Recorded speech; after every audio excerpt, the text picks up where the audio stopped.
ভাতিজার বোন দিয়েছিল কচুর ডাঁটা, তো সেই কচুর ডাঁটা এই যে আজকে রান্না করছি, এখন খাবো গরম গরম। আসসালামু আলাইকুম, কেমন আছেন সবাই? আশা করছি আল্লাহর রহমতে সবাই সুস্থ আছেন, ভালো আছেন। আমিও আলহামদুলিল্লাহ বেশ ভালো আছি। তো চলে আসলাম নতুন একটা খাবারের ভিডিও নিয়ে। এখন খাচ্ছি আমি, এটা আমার বোন কুমিল্লা থেকে আমার জন্য দিয়েছিল কচুর ডাঁটা, সেটাই চিংড়ি মাছ দিয়ে আমি এইভাবে ভুনা করছি। বিসমিল্লাহ।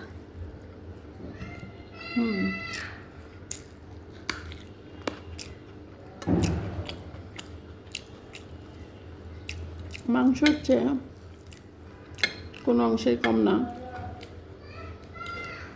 কারণ এটা আমি মাংসের মশলা দিয়ে ভুনা করছি।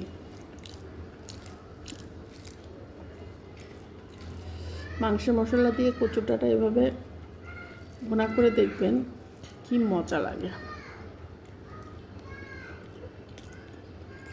এখন খাবো আমি ডিম দিয়ে, এভাবে ডিম পোচ করে রান্না করছি, ডিম দিয়ে আলু। তো এটা হচ্ছে মাটির নিচের আলু, এইটাও কিন্তু আমার গ্রাম থেকে এসেছে। আমি অবশ্যই এর আগেও খেয়ে মনে হয় ভিডিও বানিয়েছিলাম।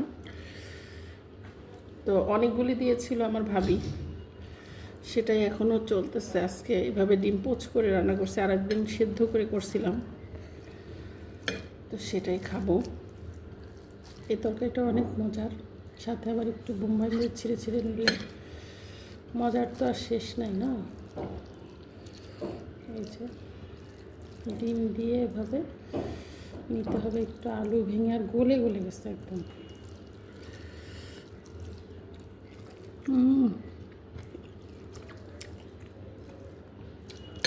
অমৃত।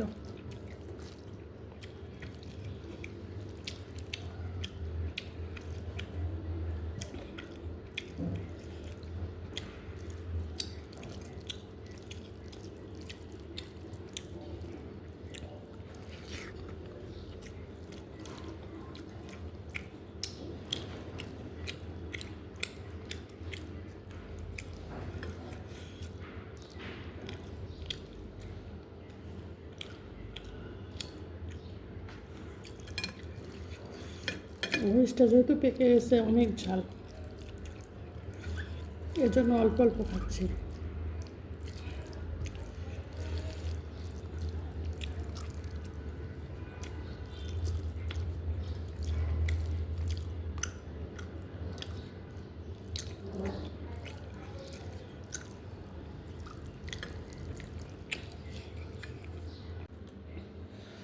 তো আমডালের যে ঘন ডাল, সাথে একটু আলু ভর্তা, মুম্বাই মরিচ না হলে তো চললো না। সব কিছু মিলেমিশে একাকার, টক টক ঝাল ঝাল।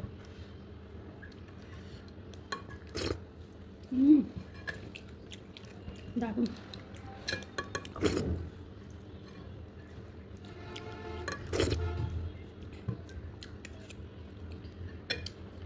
তো সবাই ভালো থাকবেন, সুস্থ থাকবেন।